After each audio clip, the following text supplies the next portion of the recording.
All right, YouTube, how you doing? Welcome back to the channel. It is Monday, May 22nd. Happy Monday to everyone out there. We have a little bit smaller than usual MLB slate to jump into today, but like we always do, we're going to jump into each and every game, and I'm going to talk about the game, give you my lean or leans on the games. My final plays, though, those will be in the pinned comment, and I update that throughout the day. Coming off of a 1-2 night, the Marlins just barely, kind of choked that one away. They did come back, tied up, and then ultimately lose. Nationals did take the win there, and then the under in that game did not hit either, but I guess we'll take the win. We'll split that game there. So 1-2 night, not the best of nights at all, but we're coming off a really good night the night before, so I guess, water will find its level. But we look to bounce back and have a green, positive, winning, positive night tonight. Go ahead and hit that subscribe button and like this video as well. And we also have the ride of the day from yesterday, which did come in clutch, and it ended up hitting.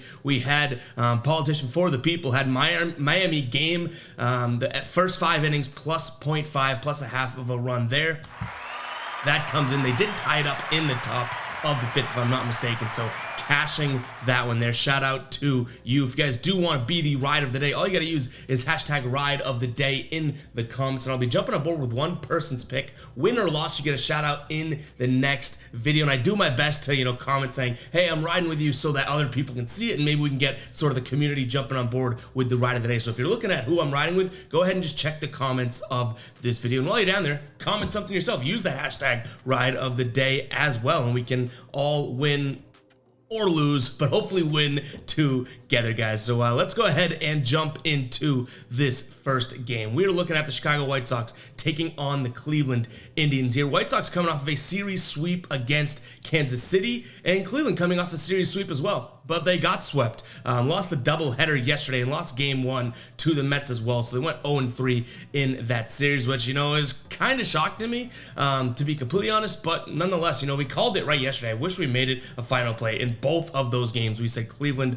run line plus 1.5 was the play. They lose both games by 1. I really do wish we made at least one of those a final play. We did not, though. But in terms of this game here, we have Cleveland at home minus 125, and the total sitting at 9 runs as of right now. This Cleveland offense I cannot trust, so I immediately look at the under. Also throw in the fact that the White Sox in their last 10 games have hit the under 9 in 9 of their last 10, so I really like that as well. They're scoring, I would say right around total with their other teams, right around 7 to 8 runs, so you got about a run buffer there. And again, this Cleveland team, I don't expect them to just come out here and all of a sudden start scoring a bunch of runs, so I do like the under. That's going to be my main lean in this game. In terms of picking a side, we don't know who's on the mound for the White Sox yet. Hunter Gaddis is on the mound for the Guardians. He's got a 6.86 ERA, but we don't have an official starter. We're recording this very early. Don't have an official starter listed for the White Sox, so I'm going to stick away from a side for now. Keep an eye on the pinned comment to see if we do throw anything in, but regardless of who starts for the White Sox, I am going to ultimately look at that under.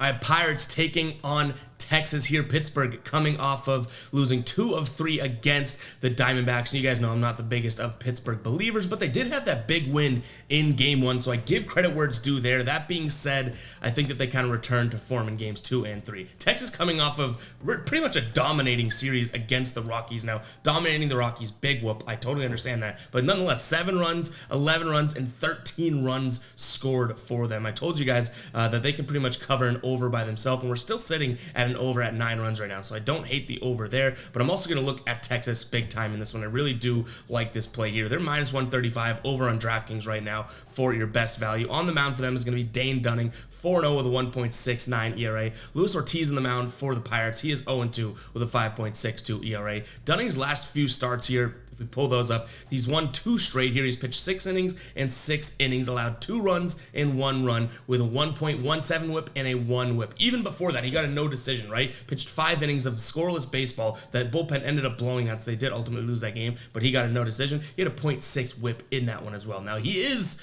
not necessarily a strikeout pitcher, so that's kind of the concern. A lot of balls being in play. Who knows what happens? But nonetheless, I don't think that this Pirates offense is going to really rise to the occasion. Luis Ortiz, on the other hand, has lost 3 straight games. He's only started twice this year. Pitched 5 innings and 3 innings with 2 earned runs, 3 earned runs, 1 strikeout, and 3 strikeout with a whip of 1.6, which isn't great, but his last start a 3.67 whip. Yikes. So we're looking at the Rangers here. I think you have some good value at minus 135. My only concern is if it's going to be a really public pick and everyone's going to be on the Rangers today.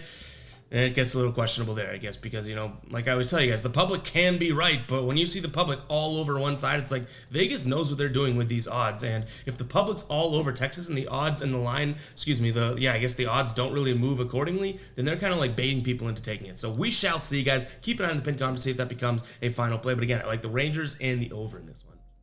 All right, Phillies, Diamondbacks here. Phillies won 2 of 3 against the Cubs here in their series. They closed out yesterday with a 2-1 victory there. And Arizona coming off, just like we said, a 2-1 series win against the Pirates. Now, my concern here is that Phillies minus 200 on the money line. I can't really look at that. I can't really consider that. But what I don't mind is Arizona keeping this game close. Their offense looks like it could be starting to find its way. I don't really want to put too much, confidence behind that, but nonetheless, I'm not really afraid of Zach Wheeler, who is on the mound for the Phillies today. I don't love Tommy Henry on the mound for the Diamondbacks, so you kind of have 2 middle-of-the-road pitchers in my mind. In Arizona, yeah, minus 105 for plus 1.5 here. I do think that they can probably keep this game close. Now, my concern truly does end up coming to the fact that this Phillies team is minus 200. And like I just talked about, Vegas will set lines accordingly. They clearly think that the Phillies are just like this absolute, lock of a win today, right? So we'll keep an eye on any sort of line movement here. I know a lot of the money is still on the Phillies as well, and the odds are moving in that direction. So it's not necessarily like Vegas is reeling in this money saying, hey, keep betting Phillies. They've moved that line from opening up at, I think it was like -2 or minus 180 to minus 200 now. So we shall see in the direction that moves. But I do like the Diamondback side of this just because I don't think there's any real value in the Phillies side of this in terms of the run line. I don't like them winning by 1.5 here when they are favorites 1.5. They've only covered that in 3 of their last 10 games and 1 of their last 7. And then Arizona, when they're underdogs at plus 1.5, they've actually covered that in 8 of their last 9 games here. So they can keep games close. And like I said, these pitchers I would kind of put on the same level in terms of how they have been pitching here. They're pitching, 4 to 6.5 or 6.2 innings. I wouldn't say they're both the same strikeout caliber, but nonetheless, I don't think one of them is going to blow the other one away. So I lean Diamondbacks on the run line here. Total sitting at 8.5. I do tend to look at the over, but I don't really love that all that much. All right, before we jump into Cincinnati taking on St. Louis, I do want to talk to you guys about a giveaway that we have going on as of right now. It's over on Instagram, so if you have an Instagram, this is a completely free and very easy giveaway to enter it. It's for an officially licensed NBA or MLB jersey. You will get to choose if you do win. It's from the official NBA store or the MLB store as well. You pick the team, the player, the jersey, all that good stuff, guys. All you have to do to enter is follow me on Instagram at evpickz, EVPICKZ, at evpickz. And you just have to DM me being like, hey, I'm joining the giveaway entry, or this is an entry to the giveaway for the jersey and whatnot. Literally that simple. We're posting a lot of good content over there as well. TikTok continues to ban us and, limit our videos, and I guess, just remove our videos for violation guidelines, when all I'm doing there is pretty much what we're doing here, only from a player prop perspective. So we've decided to take our focus and take our talents over to Instagram to really focus on that, because they've been better to us as a platform. So that's why we're trying to grow through Instagram. That's why we're doing this giveaway, guys. Go ahead and follow evpickz on Instagram and DM me just saying, hey, I'm joining the jersey giveaway, that type of thing. And also all the love that you guys have been showing with these DMs. Can't thank you guys enough. Really does mean the world to me. But let's go ahead and get back to the picks here. Again, we're looking at the Reds taking on the Cardinals in this one. The Reds in their last series here lose all 3 against the Yankees. No ultimate surprise there. Their offense did not look great, but when has their offense looked great? They've had a couple high scoring games, but very, very inconsistent. St. Louis actually coming off a really good series against the Dodgers, in which they win 3 of the 4 games here. In kind of 2 of them were, I would say, pretty stellar wins here. 16-8 in game 1, and then they closed the series yesterday with a 10-5 victory, which is impressive to me because the St. Louis team is kind of getting to, I wouldn't say exactly where people thought they would be, but they started the season terribly. You know what I mean? They were a terrible team to start the season, and now they're kind of getting to that spot and right into that sort of form of season where they're playing really good baseball. To put it in perspective, they've won 8 of their last 10 games. I believe they've won 9 of their last 11 or 12, something like that. But on the season, they're 21-27. So kind of puts in perspective, this streak is recent. I don't necessarily think they're done yet. The only issue here is they're minus 189 on the money line. So I am going to consider them at minus 1.5 here on the run line for minus 120 over on DraftKings. That's going to be the lean here. You have Montgomery on the mound for the Cardinals. He's 2-6 with a 4.21 ERA. We don't love to see that, but hey, there's still a way better offense than this Reds team. Williamson on the mound for the Reds. He's got a 1.59 ERA. No decisions yet on the season, but he only has has one start in which he pitched 5 2/3 with 1 earned run and 6 strikeouts with a .7 whip. Yeah, that looks really, really great. But how is he going to fare against the team that is the Cardinals versus the Rockies, in which he started against there? So I'm going to lean towards the Cardinals here. I don't have a lean on this total. It's sitting at 10 runs right now. I don't love it all that much either side, so I'm going to stick away from it. Again, looking at the Cardinals here, -1.5. All right, Tampa Bay taking on Toronto here. Toronto winning the series last time out when these two teams played. They win games 1 and 2, but lose the last game there to go 2-1 in this series. Tampa Bay is at home this time, and they're coming off of winning 2 of 3 against Milwaukee. Didn't look all that great yesterday, but Jalen Beeks started, and I've talked about it on the channel. I don't really love them when he starts.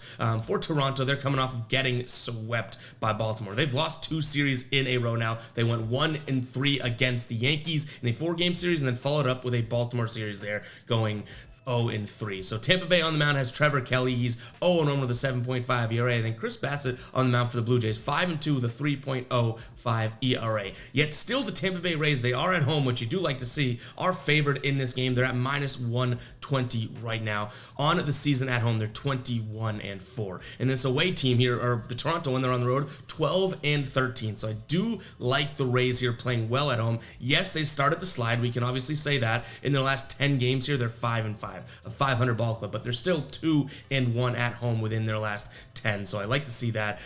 This is the first Toronto away game in a while too. So they're not a good away team, and they haven't really been on the road in a while. So it should be a letdown spot for them. I'm going to lean towards the Rays, who do have, I would say, a pitching disadvantage, I guess we could say.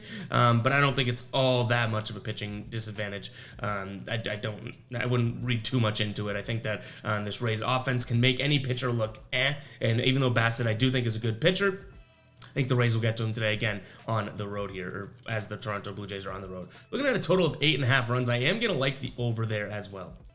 All right, the Braves taking on the Dodgers.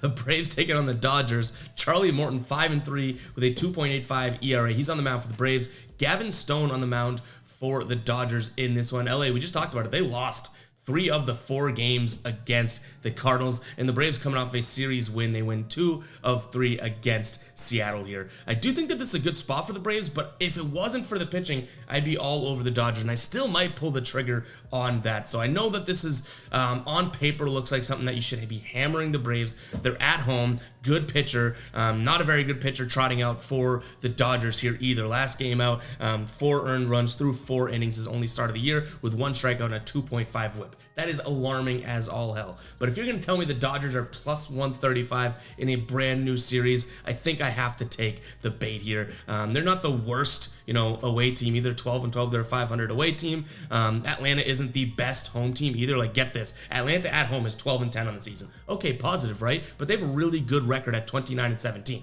They're 17 and 7 on the road. This Atlanta team is a better road team than they are home team. So I'm throwing that into account here. And I'm actually going to lean towards the Dodgers. Like I said, it kind of pains me to kind of back a pitcher that I don't trust and know that all that much about, to be completely honest. But at +135 odds over on DraftKings right now, I do think that that is a good value play for the Dodgers, because regardless of who's pitching, I could be pitching left-handed for the Dodgers right now.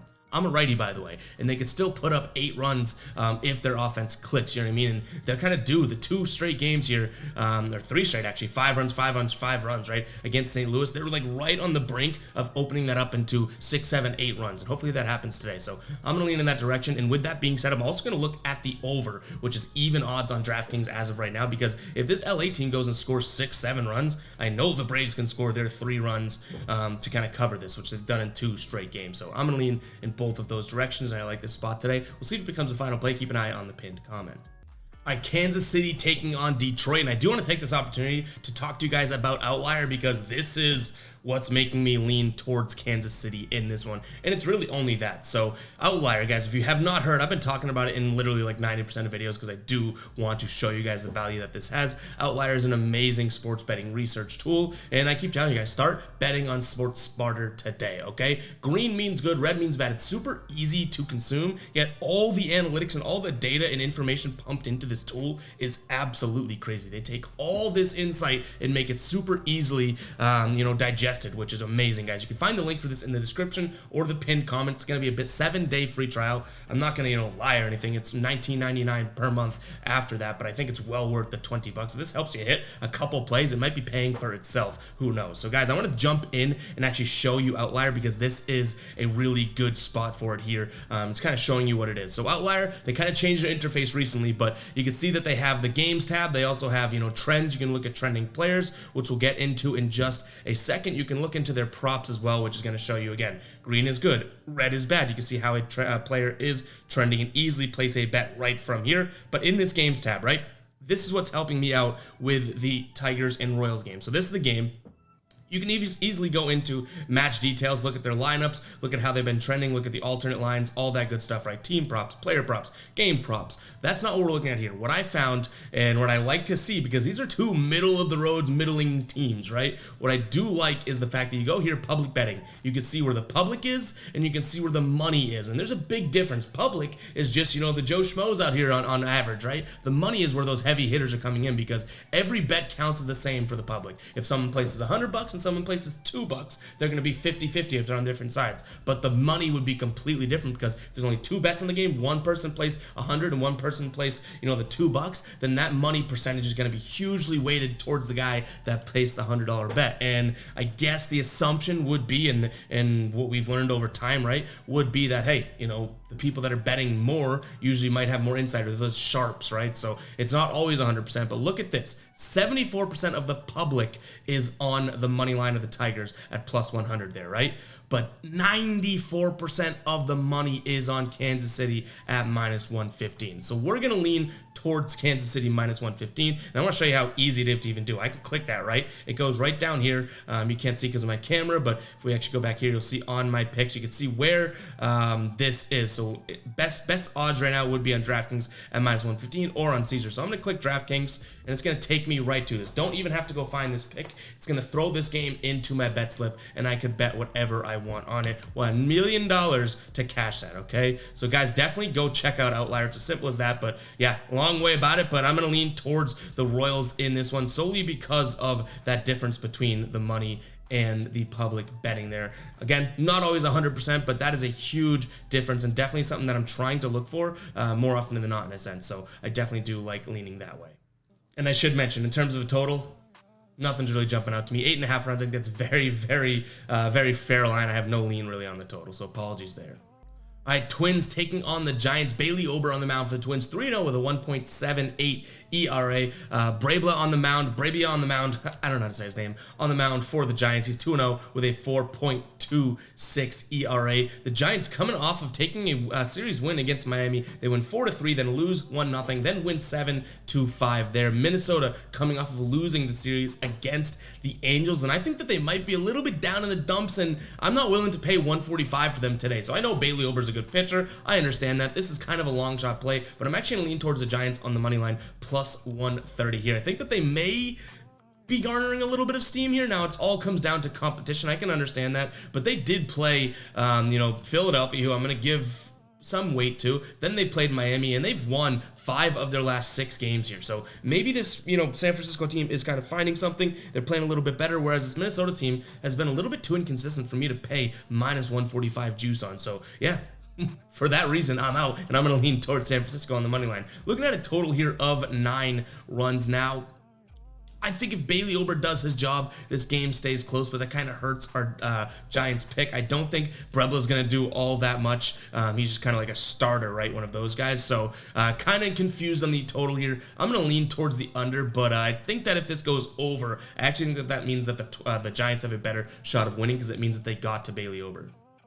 Brewers hosting the Astros here. Burns on the mound for the Brewers. He's 4-3 with a 3.48 ERA. Christian Javier on the mound for the Stros. 4-1 with a 3.25 ERA. Astros coming off of a million wins in a row. They've won 9 of their last 10. Now the competition, The last 3 series here have been the White Sox, the Cubs, and the Cubs were abysmal during that time, and the Oakland A's. Now, I will say they're kind of handling business. They're winning these games, covering the run line, that type of thing. Brewers coming off of, I guess you could say, a shaky slide here. They've lost 3 of the last 4 games. They lost 2 of 3 against Tampa Bay. They did come out with the win, but again, I think that's all because Freddie Peralta's on the mound. Kind of the only guy right now that I do like on that team. I think 2 starts ago or 3 starts ago, he had an awful start. So even him, he's losing a little bit of my trust. I think this is the Houston Astros spot for them today. I'm not really factoring in too much of the pitching here, but I still do think the Astros have a slight edge in the pitching, but I think it's going to be an offensive ball game. So I'm going to lean towards the over as well. It's sitting at 8 runs as of right now. I like the over here, and I also like Houston on the money line. You can get them at -109 right now on FanDuel. If you want to get a little crazy, Houston on the run line here at -1.5 for +160 odds on FanDuel. There's some decent money there too. I think this is a Houston game. I'm not going to guarantee any sort of run line win. I do like the money line, but if you want to get a little frisky there, +160 is +160 in a game that I'm pretty confident this Astros team wins. So can they win it by 2 runs? We shall see, but I'm going to lean towards the money line to keep it a little bit safe. And like I said, the over. All right, next up, we got the Marlins taking on the Rockies here. Simple lean for me. I'm looking at the Marlins -130 over on DraftKings. I do think that this is a good spot for them and a little bit of a bounce back here. They lost 2 of 3 against San Francisco, but they didn't play like bad baseball. They just kind of played baseball. Colorado's coming off getting swept by Texas. If you watch that series or watched any of those games, really, you could just see that the Colorado didn't have the juice. Now, they are back at home, so I'll throw that out there, but they're a worse home team. They're not a worse home team than a away team. They're just a bad team overall, but they're better home team, but they're still 10-12 here at home, which is the same record that the Marlins have on the road. There's also a total here of 11.5 runs. I'm leaning towards the under as well. You think that all these lines go over, right? When you're looking at the Rockies because of the altitude and whatnot. They're 500 on the year when it comes to over-unders at home. 11-11. So obviously that line adjusts accordingly. And in game ones, we just haven't seen these overs hitting. So I'm leaning towards the Marlins here. I really do like that spot. Great value at -130. I think this could easily be a -150 and people would still be considering it. And then I'm also going to take a peek at the under, -105 right now over on DraftKings. All right, Red Sox, Angels. Though we haven't been throwing the Red Sox in final plays as of late, we have been kind of red hot in calling them. I do watch more Red Sox baseball, being a Boston fan, than any other baseball, so I guess it makes a little bit of sense. But yesterday, the first 2 games, that San Diego series, I was like, oh, Red Sox win as underdogs, right? Then there were even bigger underdogs yesterday. Corey Kluber on the mound for the Red Sox. I said, this is a San Diego spot. They lose 7-0. Kluber barely made it out of, he didn't even make it out. Yeah, he made it out. Barely made it into the 3rd inning there. On the mound for the Angels today is Barria. He's 1-0 with a 1.96 ERA. Tanner Houck is on the mound for the Red Sox. He's 3-3 with a 5.48 ERA. 2 bad losses in a row here, letting up a decent amount of runs. Keeping the whip low, though, which is kind of interesting to see here. I don't necessarily want to back Tanner Houck. He did kind of start the season, I would say, decently, right? I don't really want to back him, but I think for the money right now, I think that best side is going to be Boston on the money line here.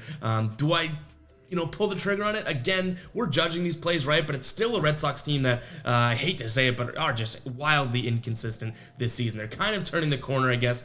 Other than that loss against San Diego there, they'd still won 4 of their last 5 games here. So I'm going to lean towards them. I think you have good value at -105 over on DraftKings right now. In terms of a total 9.5 runs. Now, neither one of these teams with their opponent, obviously, has hit double digits in 3 straight games. But I think you're facing, 2 offenses that are just ready to go off. So the Angels are scoring, 5, 4, 6 runs, barring their 2-run performance against Minnesota, and then also excluding the Boston 0-run performance yesterday. They're scoring 6, 4, 9 runs. They're both right on that brink of being able to have like a 10-8 ball game. So I am going to lean towards the over here. Again, the pitching on the mound does not scare me at all for an over either, with Barria, or Tanner Houck for sure. So I'm going to lean in that direction of the over here. And keep an eye on the pin comment to see if we pull the trigger on the Red Sox money line. I think if they were plus money, I'd be like all over it, right? But -105, I do think is good value, but it's not like overwhelming value where I'm like, oh my God, let's pull the trigger on that. So keep an eye on the pin comment, see what we do. All right, Seattle taking on Oakland. Not much to talk about in this game. I like the over 7.5. Luis Castillo on the mound for the Mariners, 2-2 with a 3.31 ERA. We know him. Kyle Muller on the mound for the Athletics, 1-3 with a 7.7 ERA. We know him as well. I expect the Mariners to win this game. Even their run line odds, though, aren't that great at -150, so I'm kind of sticking away from that, but I don't hate the over 7.5 runs. The Seattle team has scored, over 7 runs in 4 of their last 10 games here. And this Oakland team, no stranger to high-scoring games now. They're not always carrying their weight, but opposing offenses are kind of going off and teeing off on them. So 7.5 seems a little bit low here. I can't consider really Seattle money line nor Seattle run line. The odds just aren't there. Maybe Seattle in some sort of a parlay, but don't expect that in the pinned comment. If this game makes the pinned comment final plays at all, it is going to be for the over. Guys, that is all I have for you guys today. Hope you guys do enjoy the video. Again, check out all the links in the descriptions. A lot of good partnerships and whatnot going on there, especially Outlier. Make sure to go check that out, and I'll catch you guys in the next video. All right, peace out.